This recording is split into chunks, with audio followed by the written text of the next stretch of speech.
Hello and welcome to my YouTube channel. इस video में आप लोगों को मिलेगा पॉलिटिकल साइंस CC8 पेपर है, ठीक है। सेमेस्टर 4 का CC8 पेपर है। 2022 का क्वेश्चन पेपर है। 3 आवर्स इसमें आपको टाइम मिलता है एग्जाम के लिए और फुल मार्क्स 70 का है। 30 का आप लोग का प्रोजेक्ट होगा जो भी, ठीक है। Project and internal exam plus आप लोगों का इंटरनल असेसमेंट्स जो भी होते हैं टीचर्स के द्वारा आपका अटेंडेंस वगैरह पे डिसिप्लिन पे जो मार्क्स दिया जाता है वो इंक्लूडेड होगा। 30 मार्क्स का, 70 का आपका थ्योरी होगा। Candidates are required to give their answer in their own words as far as practicable, यानी कि जितना पॉसिबल हो उतना अपने ही शब्दों में उत्तर दे। The figures in the margin indicates full marks, ठीक है, मतलब कि मार्जिन में जो है फुल मार्क्स दिखा रहा है, ठीक है।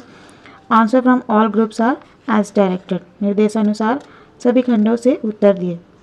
यहाँ पे जैसा कि आप लोग को निर्देश दिया गया है डायरेक्शन, वैसे ही आपको आंसर देना है, ठीक है। ग्रुप ए है जो ऑब्जेक्टिव टाइप क्वेश्चन है, वस्तुनिष्ठ प्रश्न इसको हिंदी में कहते हैं।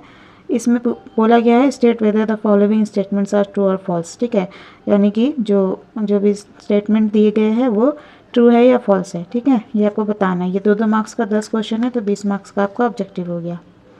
निम्नलिखित कथन सत्य है या गलत बताएं।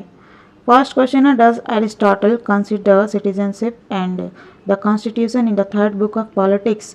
क्या अरस्तु पॉलिटिक्स की तीसरी पुस्तक में नागरिकता और संविधान पर विचार करता है?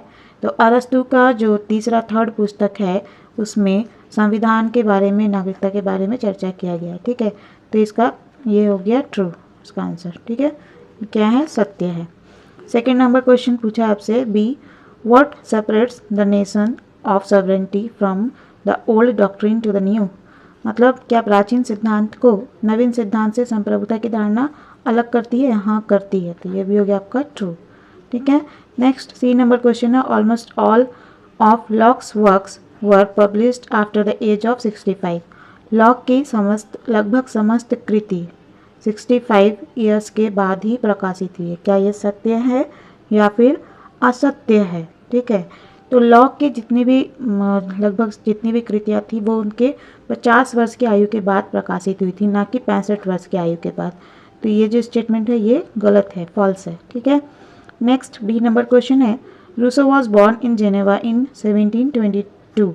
तो रूसो का जन्म जो है 1722 में जेनेवा में हुआ था।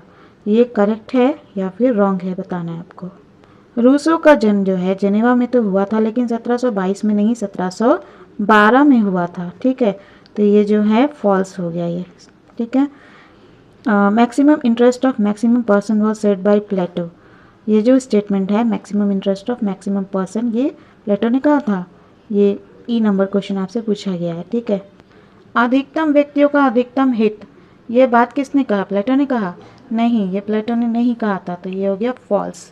ये अधिकतम व्यक्तियों का अधिकतम हित जो स्टेटमेंट है, कथन है, ये कहने वाले थे जेरेमी बेंथम, ठीक है। किसने कहा था? Jeremy Bentham. नेक्स्ट क्वेश्चन है, John Stuart Mill died in 1883। क्या जॉन स्टुअर्ट मिल की मृत्यु 1883 में हुई थी? नहीं, ये फॉल्स है, क्योंकि जॉन स्टुअर्ट मिल की मृत्यु कब हुई थी? 1873 में, ठीक है। जी नंबर क्वेश्चन है, was marks born in Jewish family in Germany. क्या मार्क्स का जन्म जर्मनी के एक यहूदी परिवार में हुआ था? हाँ, मार्क्स का जन्म जो है जर्मन के एक यहूदी परिवार में हुआ था, इसलिए ये हो गया करेक्ट आंसर इसका, ठीक है। एच नंबर क्वेश्चन है, normally the population of city state was 20,000। सामान्यतः एक नगर राज्य की जनसंख्या 20,000 होती थी। इसमें मुझे थोड़ा कन्फ्यूज़न लग रहा है, कहीं मैंने पढ़ा कि 5 लाख होती थी, ठीक है। तो ये हो गया आपका आंसर फॉल्स। इसको आप कमेंट करके बताइएगा एच नंबर क्वेश्चन का आंसर, अगर आपको सही पता है तो कन्फर्म। क्वेश्चन नंबर आई है, Gramsci wrote more than 50 notebooks during his imprisonments. Gramsci ने अपने कारावास के दौरान 50 से अधिक नोटबुक लिखा था। तो ये जो कथन है ये रॉन्ग है, ठीक है, फॉल्स है। क्यों? क्योंकि ग्रामसी जब कारावास में थे, जेल में थे, तो उन्होंने 30 से अधिक पुस्तक लिखे थे, 30+, ना कि 50+, ठीक है। नेक्स्ट क्वेश्चन है, Gramsci is considered the founder of the communist party of Italy. Gramsci को इटली की कम्युनिस्ट पार्टी का संस्थापक माना जाता है। तो ये बात सही है कि ग्रामसी को इटली का इटली के कम्युनिस्ट पार्टी का संस्थापक माना जाता है। तो इसका करेक्ट आंसर क्या होगा? ट्रू। ठीक है।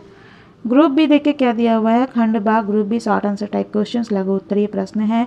5-5 मार्क्स का एक क्वेश्चन है आपका। इसमें आपको जो क्वेश्चंस दिए हुए इसमें से केवल आपको 4 का आंसर देना है। आंसर यानी 4 क्वेश्चंस ऑफ द फॉलोइंग। ठीक है। 5-5 मार्क्स का 4 क्वेश्चन यानी 20 मार्क्स का ग्रुप बी है।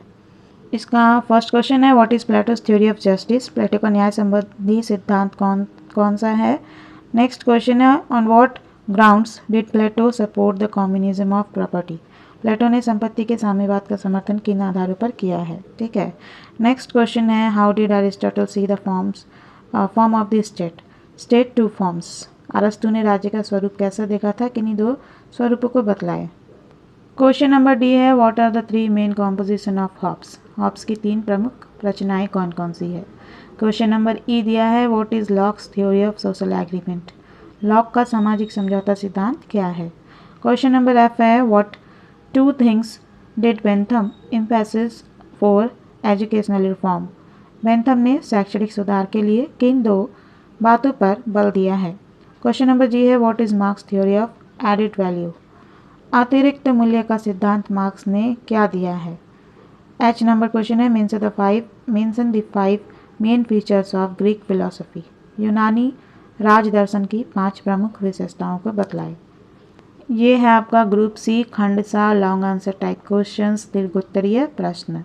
ये 15 मार्क्स का एक क्वेश्चन है, 2 का आंसर आपको करना है। Answer any 2 questions of the following. ठीक है। जो दिए गए क्वेश्चन इसमें से केवल 2 का आंसर आपको लिखना है। निम्नलिखित में से किन्हीं 2 प्रश्नों के उत्तर दे। क्वेश्चन नंबर ए है, describe Plato's plan of education, is it suitable for the modern age? Plato की शिक्षा योजना का वर्णन करें, क्या यह आधुनिक युग के लिए उपयुक्त है? ठीक है। क्वेश्चन नंबर बी पूछा गया है, explain Aristotle's social system in details? अरस्तु की सामाजिक व्यवस्था का विस्तार पूर्वक वर्णन करें। क्वेश्चन नंबर सी दिया गया है, examine the concept of sovereignty of Hobbes? Hobbes की संप्रभुता की अवधारणा का परीक्षण करें। Next and the last question is, describe the main features of Bentham's utilitarian theory? Bentham के उपयोगितावादी सिद्धांत की प्रमुख विशेषताओं का वर्णन कीजिए। तो ये हो गया आप लोग का क्वेश्चन पेपर।